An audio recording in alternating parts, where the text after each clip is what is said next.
Bonjour mes amis, nous continuons à écouter le site Défenseur Fidei sur TikTok avec l'abbé Laffitte, voilà, qui va encore nous enseigner nombre de bêtises. Voilà, nous allons écouter et je vais faire ensuite le commentaire bien évidemment. Voilà, je vais vous montrer de quoi je suis muni. Voilà, Canta Cura et le syllabus de Pie IX, évidemment, que je connais bien. Alors nous allons écouter la... Voilà, qu'est-ce que la liberté religieuse? Écoutons, je réponds ensuite. La liberté religieuse promulguée par Vatican II est une hérésie.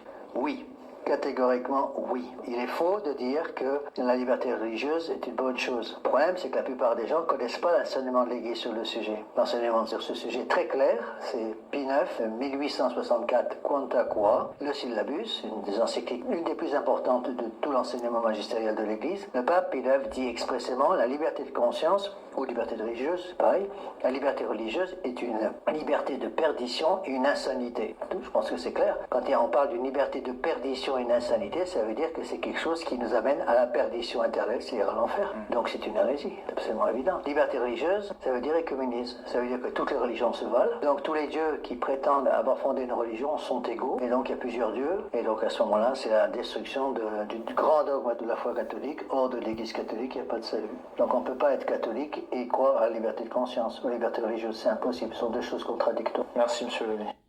Voilà, nous venons d'entendre ce morceau d'anthologie. Alors bien évidemment, monsieur l'abbé, ici, fait appel à un passage de Canta Cura, bien sûr, le passage numéro 5. Alors, voilà, c'est ce passage-là qui justement nous dit, alors, nous parle de la liberté religieuse, voilà, la liberté de conscience et des cultes est un droit propre à chaque homme. Ce droit doit être proclamé et garanti par la loi dans toute société bien organisée. Les citoyens ont droit à l'entière liberté de manifester hautement et publiquement leur opinion, quelle qu'elle soit, par les moyens de la parole, de l'imprimé ou toute autre méthode, sans que l'autorité civile ni ecclésiastique puisse lui imposer une limite. Voilà. Alors, comment ne pas être d'accord avec Pie IX et Canta Cura, et le syllabus ensuite, bien sûr, ce catalogue des erreurs modernes? Le seul problème, c'est que M. l'abbé, ici Laffitte, ne contextualise rien du tout, ne cite pas les textes de Vatican II, ne cite pas, en quelque sorte, ce qui va finaliser les textes de Vatican II, c'est-à-dire le catéchisme de l'Église catholique de Jean-Paul II. Bien sûr, il ne le cite pas. Et pourtant, c'est là que vient l'explication. Évidemment, si on prend un texte, on le sort de tout contexte, on n'explique absolument rien. On ne permet pas la nuance, parce que ces gens sont sans nuance. J'ai l'impression de retrouver une pensée de séminaristes de première, deuxième, troisième année, plein d'entrain, mais qui n'ont pas encore compris toute la subtilité et la nuance de la pensée catholique. Comment peut-on imaginer, avec M. l'abbé Laffitte, qu'il n'y a plus d'Église catholique? Car une des notes de l'Église catholique du cardinal Billot, c'est qu'elle doit être visible. Moi, quand je me suis converti, M. l'abbé, j'ai trouvé l'Église catholique. Je l'ai trouvée quand j'étais juif et que je me suis converti. J'ai trouvé l'Église catholique car elle doit être visible et elle ne doit faire l'objet d'aucun doute. Sinon, notre Seigneur serait bien en deçà de ses promesses. Voilà. Alors, trêve de parole, je vais maintenant laisser la parole à Vatican II lui-même pour répondre. Alors, tout d'abord, n'oubliez pas une chose, mes amis, c'est que ce que dénonce Pie IX, c'est bel et bien la liberté religieuse révolutionnaire, celle des principes de 1789, celle de la Révolution française, bien sûr. Et n'oublions pas que M. l'abbé nous dit que la liberté de conscience n'existe pas dans l'Église catholique, mais c'est une aberration. C'est nous qui l'avons inventé, la liberté de conscience. Dans les premiers siècles de l'Église, où nous avons, justement, en y laissant nos vies, tous ces martyrs que nous avons connus, qui n'ont pas voulu mettre un grain d'encens devant une statue d'un faux Dieu, eh bien, ils ont manifesté la liberté de conscience, la vraie liberté de conscience, bien sûr. Donc c'est encore une bêtise qui est dite ici. Alors voyons ce que dit le Concile.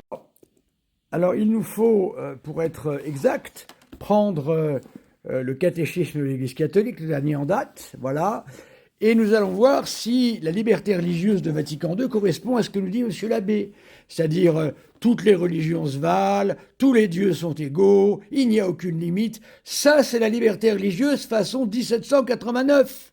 Voilà, avec les droits de l'homme et du citoyen. Nous n'affirmons rien de tout cela. Écoutez ce que dit Vatican II. Numéro 2108. Le droit à la liberté religieuse n'est ni la permission morale d'adhérer à l'erreur, ni un droit supposé à l'erreur, mais un droit naturel de la personne humaine à la liberté civile, c'est-à-dire à l'immunité de contraintes extérieures dans de justes limites en matière religieuse de la part du pouvoir politique.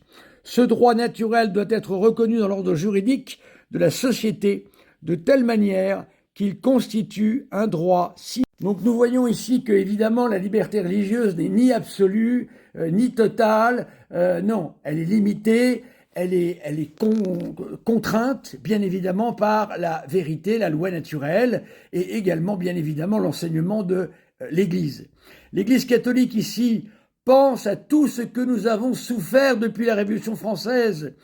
Les Vendéens n'auraient-ils pas aimé que l'on reconnût jadis leur droit à la liberté religieuse lorsque l'on a fermé les églises, lorsqu'on les a contraints à avoir des prêtres qui avaient fait serment à la constitution civile du clergé? Eh bien, vous voyez, ce droit consiste d'abord à protéger l'Église catholique contre toutes les atteintes qu'elle a connues durant ces 2 derniers siècles. Et vous voyez qu'elle n'est ni absolue, ni totale, ni ce que vous annoncez là. Continue. Paragraphe 2109. Le droit à la liberté religieuse ne peut être de soi ni illimité, ni limité seulement par un ordre public conçu de manière positiviste ou naturaliste. C'est ce que dénonce bien sûr Pie IX. C'est un droit positiviste et naturaliste, ce que refuse bien évidemment Vatican II.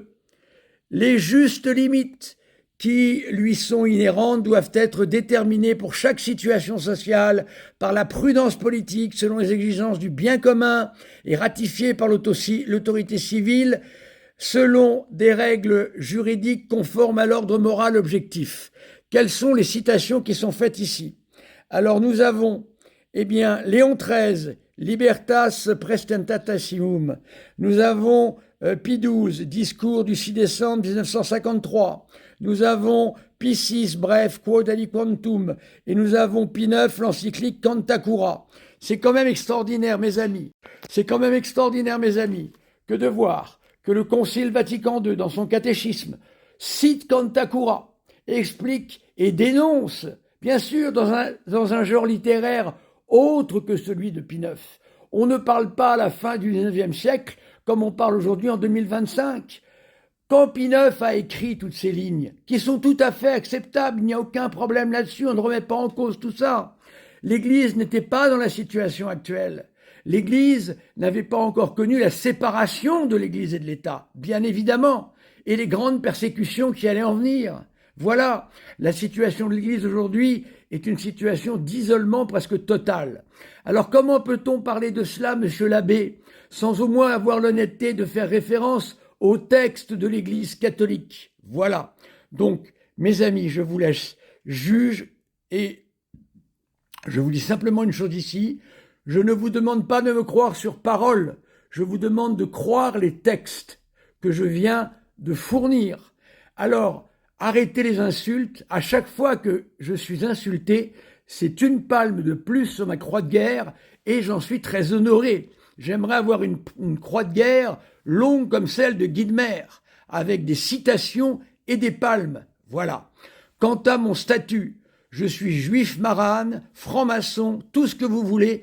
j'ai déjà tout entendu, donc ça n'a guère d'importance. Jugez les textes. Merci mes amis, j'attends énormément de commentaires.